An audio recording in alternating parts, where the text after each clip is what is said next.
These are the examples for lesson 2.6, proving angles congruent. In this video, you'll learn how to write a formal two-column proof that focuses on proving theorems about congruent angles.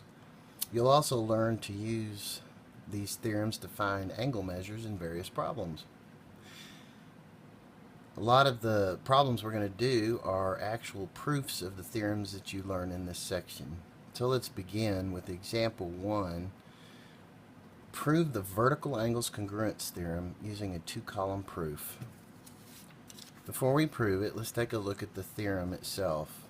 The vertical angles congruence theorem states, if two lines intersect, then each pair of vertical angles formed are congruent.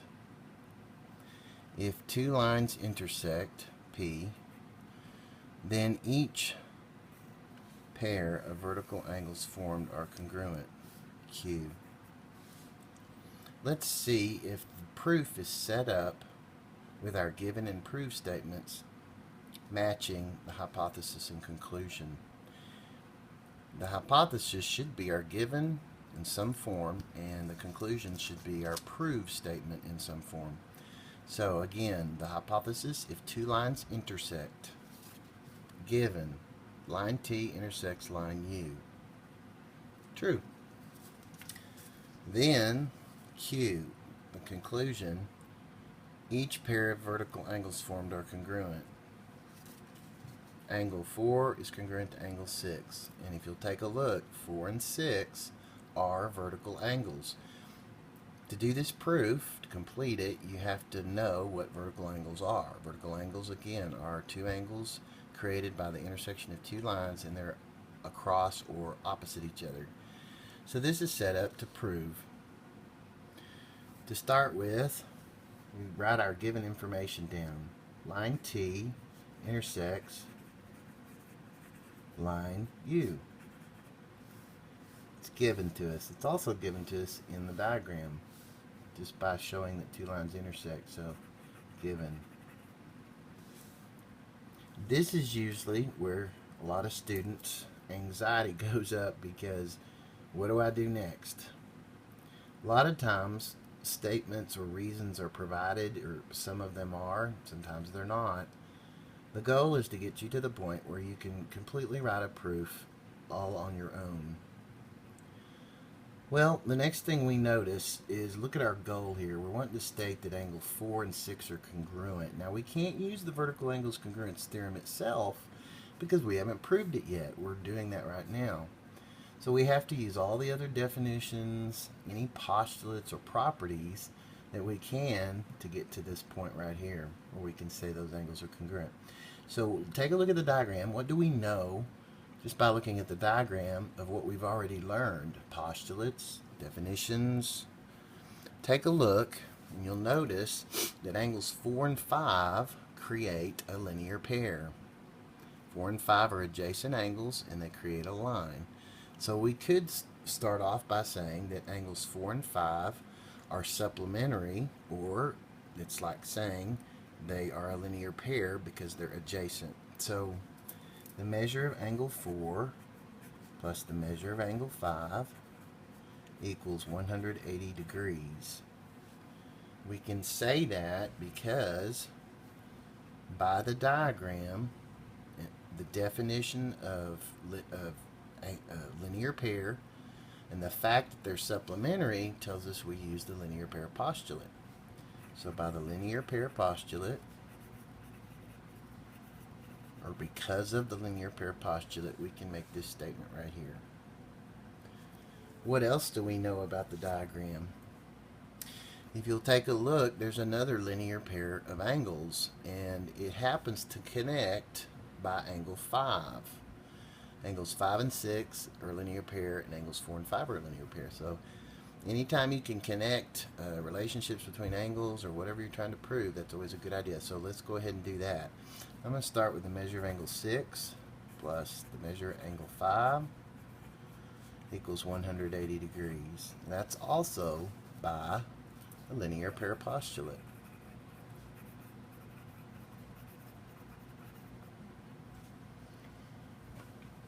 Now that we have these preceding two statements, when we go on to our next statement, notice that in these two statements here, 180 degrees is common to both of the statements.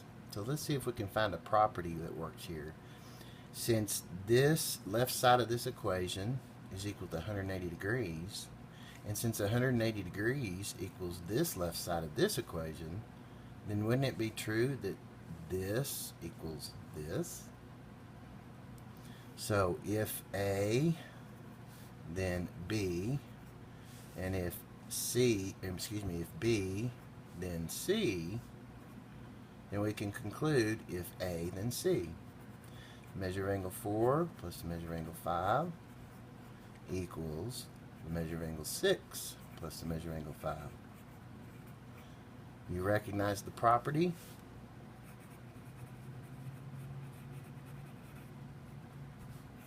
Transitive property of equality. And we used statements 2 and 3 to use the transitive property. Now, if you'll notice that the left and right side of this equation, they both have something in common, the measure of angle 5. If we subtract the measure of angle 5 from both sides, we get the measure of angle 4 equals the measure of angle 6. So what did we use? The subtraction property of equality. Now remember, you can't use any of the properties of equality, add, subtract, multiply, or divide, unless you're adding, subtracting, multiplying, or dividing the exact same thing on both sides of that equation. So it's not just simple subtraction, it's the subtraction property of equality.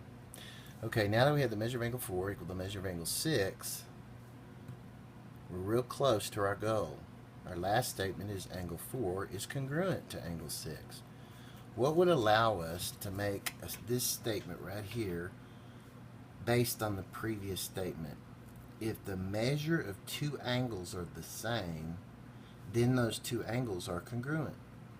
If the measure of two angles is the same, then those two angles are congruent. That is the definition of congruent angles.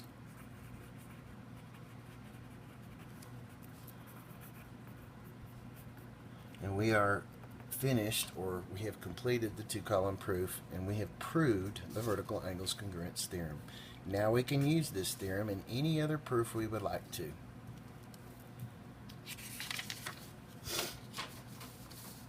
Example 2.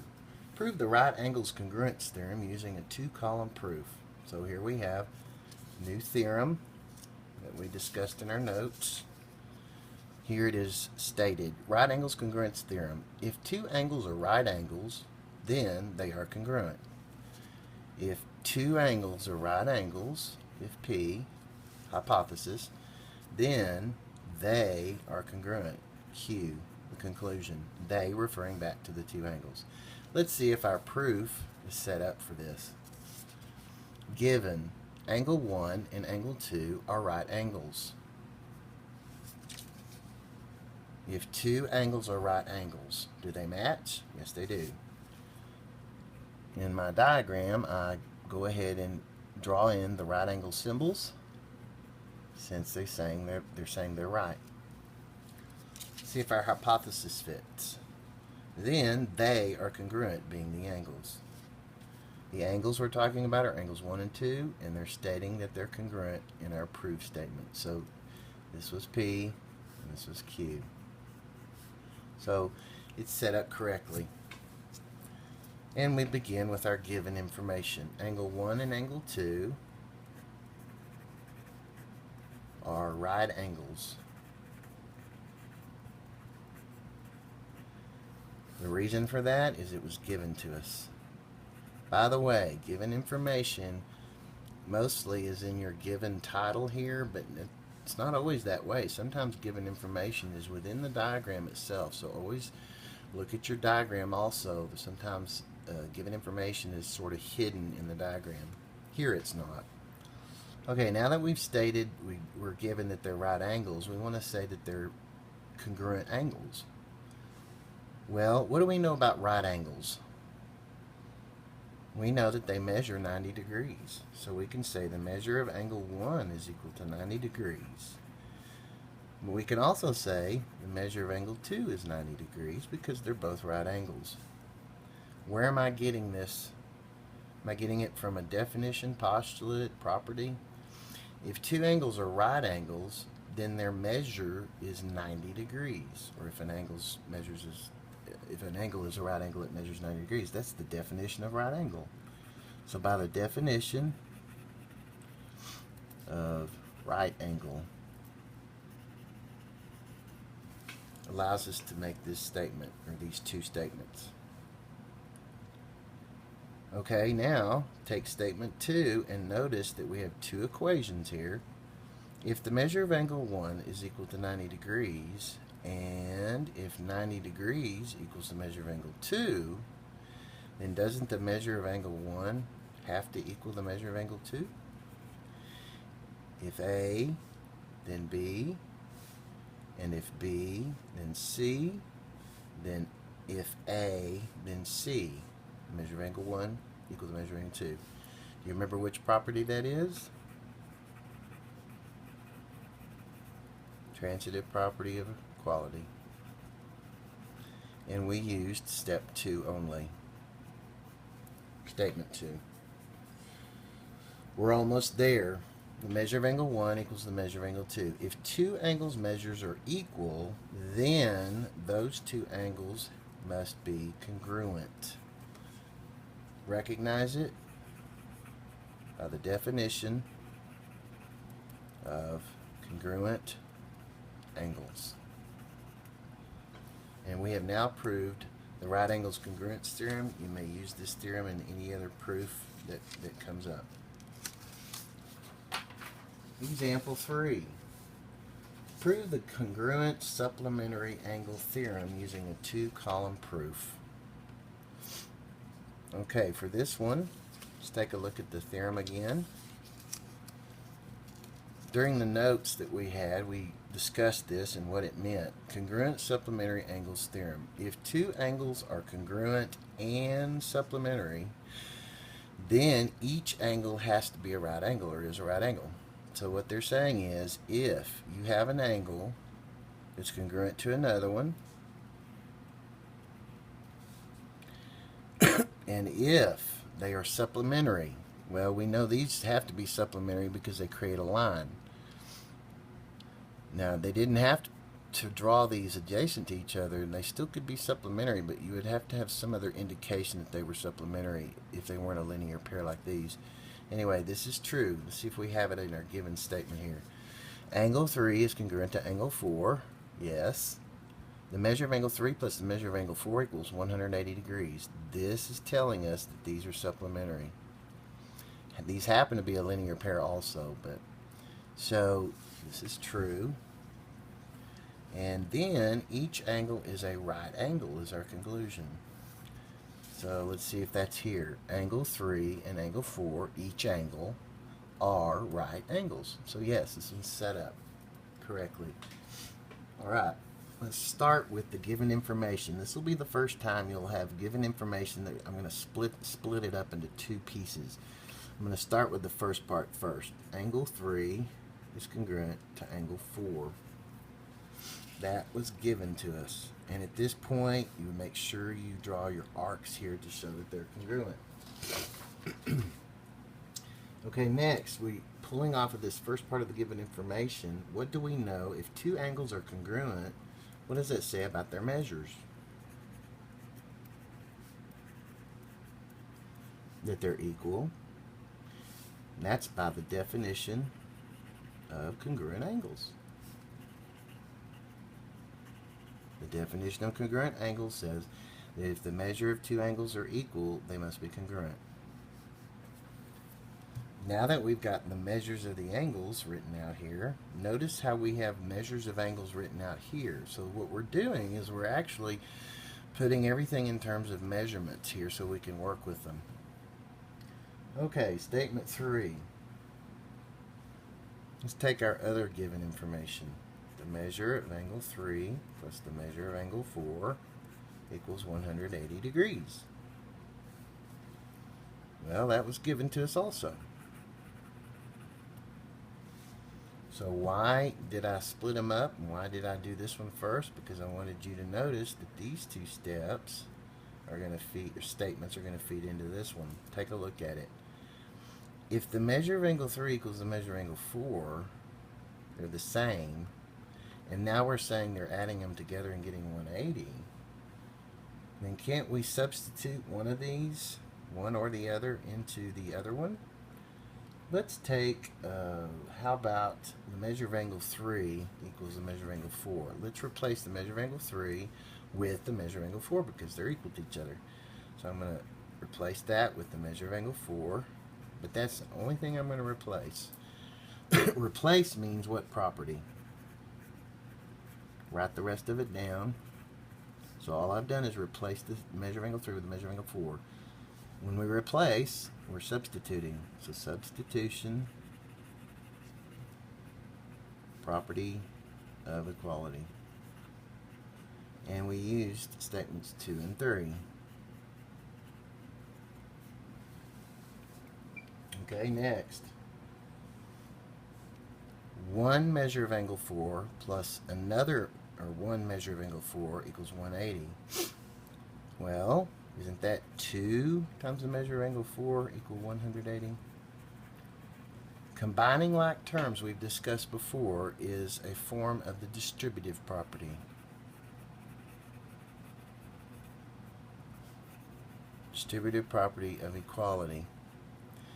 And it happens to be in reverse. When you combine like terms, it's in reverse. So what we're doing is we're taking one of them plus another one of them, and we're factoring out the measure of angle 4. So it looks a little like this. 1 times the measure of angle 4 plus 1 times the measure of angle 4. We factor out the measure of angle 4, and we have left, multiplied with it, 1 plus 1. And that gives us 2 times the measure of angle 4. So anyway, that's why it's the distributive property. Now that we have this, we can find the measure of angle 4. When we find the measure of angle 4, we can go back and find the measure of angle 3 since they're equal. So we have kind of a plan of where we're headed. Alright, so what do we do next? We need to get rid of the 2 factor. So we divide both sides by 2. Solving an equation, we get the measure of angle 4 equals 180 divided by 2 is 90 degrees. So what did we do? We used the division property of equality. We divided both sides by 2. Okay, as I said, since the measure of angle 4 is 90 degrees, we go back up to statement 2. Since the measure of angle 3 equals the measure of angle 4, if we substitute in for measure of angle 4, or if we use the transitive property, watch this. If the measure of angle 3 equals the measure of angle 4, and the measure of angle 4 equals 90 degrees, then the measure of angle 3 must equal 90 degrees.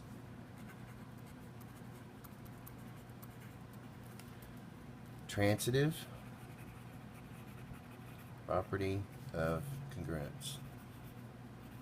You've probably noticed that the transitive property and the substitution property have a whole bunch in common in the way you work them. So we're going to be talking in the future about the differences because they're very subtle and slight.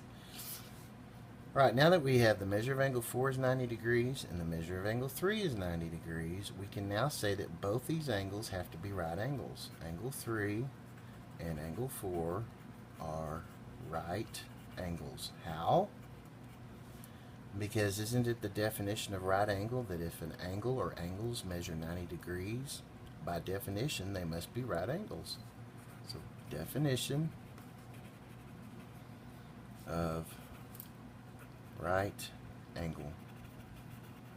And we have completed the proof for the congruent supplementary angles theorem. Now you can use that on any other proof. Example 4. Prove the congruent supplements theorem. So here's the congruent supplements theorem. Stated. It says if 2 angles are supplements of the same angle, then the 2 angles are congruent. If 2 angles are supplements of the same angle, given angle 1 and 3 are supplementary and angle 2 and 3 are supplementary. Do we have two angles that are supplementary to the same angle? Yes, we do. Angle 1 supplementary to angle 3 and angle 2 supplementary to angle 3. In our diagram, angle 1 supplementary to angle 3 and angle 2 is supplementary with angle 3. That means they add up to 180. So the hypothesis works in our given information. Then the two angles are congruent, our conclusion. The two angles that are supplementary to that angle 3 were 1 and 2, so they're stating for us to prove angle 1 is congruent to angle 2. That's exactly what they're stating in the conclusion. So this is set up correctly. We start off with the first part of our given statement. Angle 1 and angle 3 are supplementary. They've provided that for you. This is given to us. We want to prove, look at your diagram real quick, we want to prove that since 1 and 3 are supplementary, they add to 180, and since 2 and 3 are supplementary, they add to 180, then 1 and 2 should be congruent. It kind of makes sense when you look at a diagram. Anyway, we have to prove it though. So going on to step 2, or statement 2, from this statement here that angles 1 and 3 are supplementary, we can go ahead and write the measure of angle 1 plus the measure of angle 3 equals 180, or 180 degrees. If two angles are supplementary, then the sum of their measures is 180. That's the definition of supplementary angles.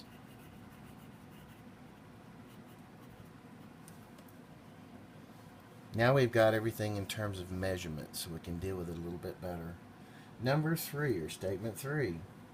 Let's go ahead and use the other part of our given statement here. Angle 2 and angle 3 are supplementary. We got that from the given statement, so it's given. It's the reason. Let's do the same thing we did in statements 1 and 2. We went from here to here. Now let's take 2 and 3 are supplementary and use the definition of supplementary angles to say or state the measure of angle 1 plus the measure of angle, the measure of angle 2 plus the measure of angle 3 equals 180 degrees, just like we did in statements 1 and 2. Reason again, if two angles are supplementary, by definition they have to, their sum has to be 180. So definition of supplementary angles.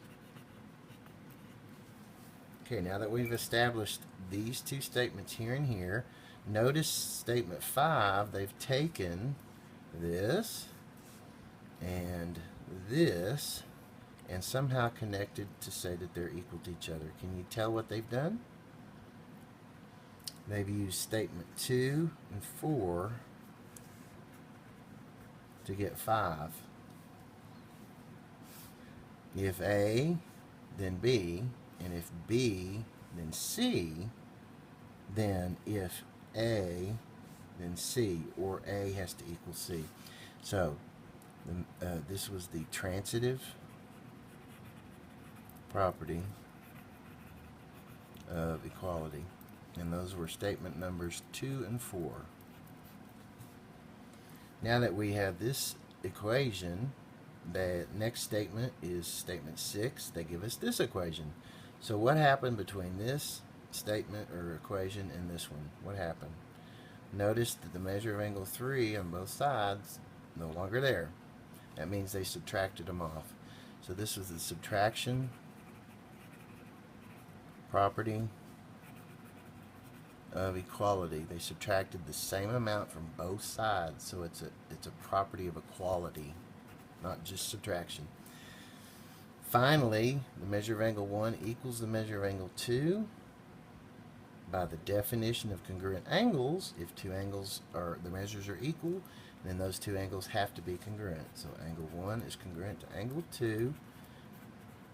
Tells us that by the definition of congruent angles, that angle 1 is congruent to angle 2, and we have completed the proof. Now, the congruent complements theorem, you'll be required to do that on your assignment, to prove this one on your assignment. It's very similar to the one we just did here, except it's complement instead of supplement. Example 5. This will be the first example you will have a proof, but it's not the proof of a particular theorem. When we do proofs, they don't have to be proofs of theorems, although all the ones today so far have been. But this one asks us to complete a 2-column proof to show that angles 2 and 3 are congruent if angles 1 and 4 are congruent already. So from our problem here, they want us to write the given and the proof statements.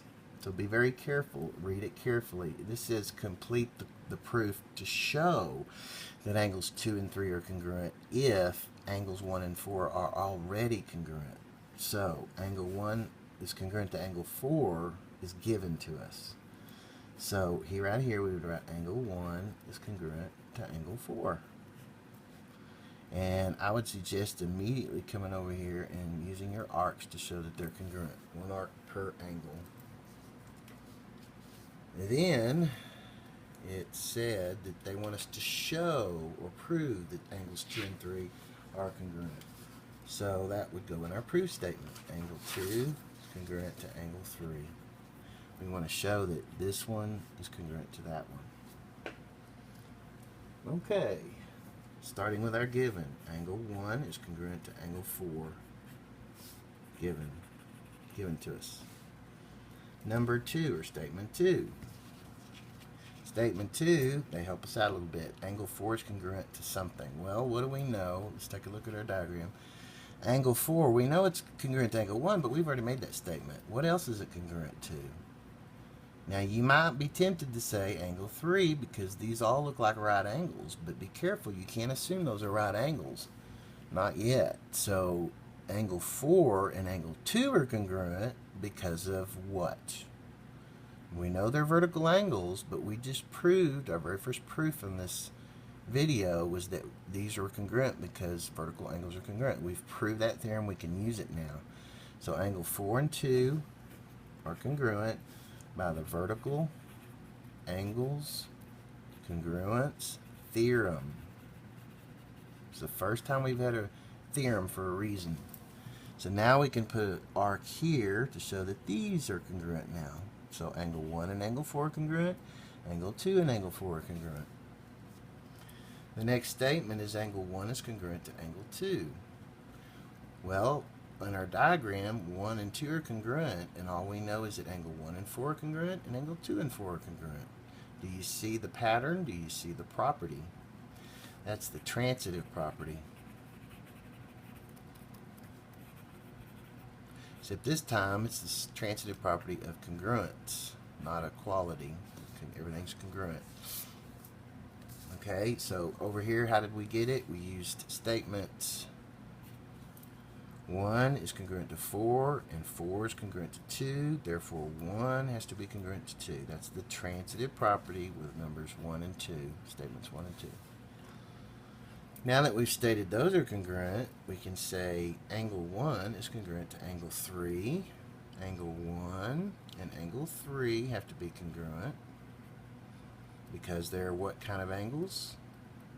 They're vertical, and vertical angles have to be congruent. Now, it's not the definition of vertical angles, it's the vertical angles congruence theorem, because the theorem says or states that they're congruent. The definition just states that they happen to be vertical angles. It just identifies them. So be careful with the difference between those two. So this is by the vertical angles congruence theorem. Once again, they're congruent.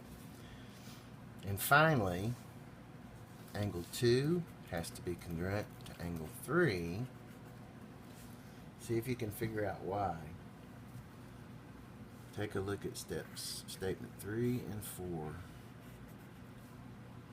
If angle 1 is congruent to angle 2, let me do it backwards. If angle 2 is congruent to angle 1, and if angle 1 is congruent to angle 3, then doesn't angle 2 have to be congruent to angle 3?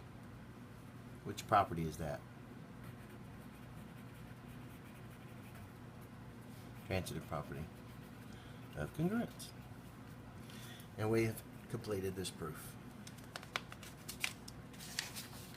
Our last example is not a proof.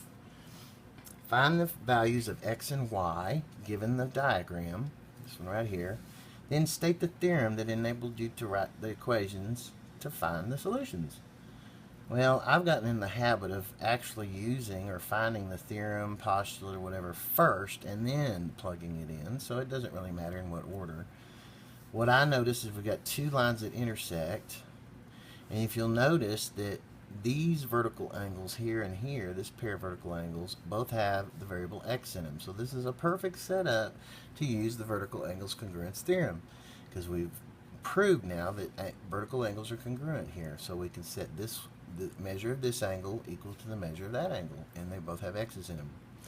Same thing with the y's. These are also two pairs, or a pair of vertical angles, and they both have the variable y in them. So by the vertical angles congruence theorem, that's how you abbreviate theorem, we can set up two different equations. I'm going to start with the x values first. This top angle, vertical angle, with the bottom vertical angle, we have 8x plus 7 degrees equals 9x minus 4 degrees. And we've got another equation. These two vertical angles, 5y degrees has to equal 7y minus 34 degrees.